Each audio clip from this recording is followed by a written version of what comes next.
Let's first have a look at how dynamic input works on the screen before we start looking at the settings. So I've got dynamic input on at the moment down here on the status bar. So if I click dynamic on, dynamic off.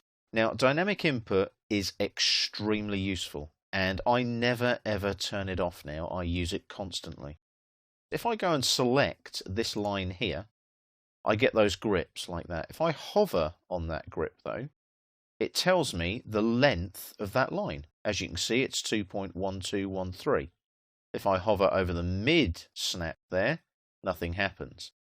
However, if I go there, again I get the same, but notice I've got the option of stretching or lengthening that line. So if I click on stretch, I can now stretch that shape. Can you see that? Look, I'm stretching it out and I can go anywhere I want.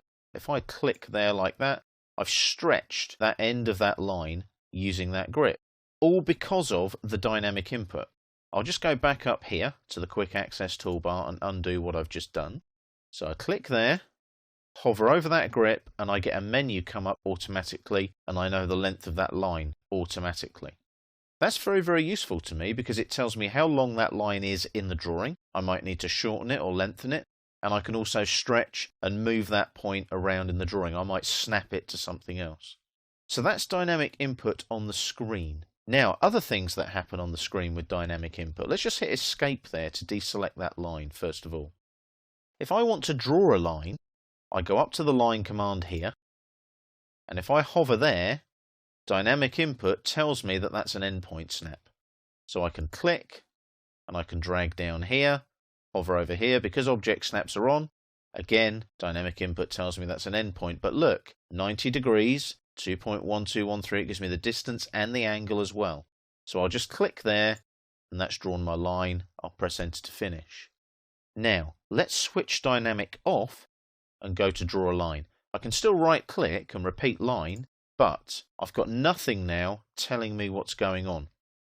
I get a snap, tells me it's an endpoint snap, but that's it. There's no distance, nothing. If I come out here, my polar tracking goes to there, it tells me it's a midpoint snap. That's it. And I click there, enter to finish. So you can see how useful that dynamic input is. It gives me an angle, gives me a distance. It allows me to manipulate my object as I'm drawing it using the dynamic input.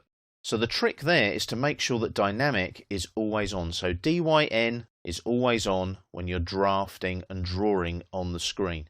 What we'll do now is we'll start looking at the settings for dynamic input.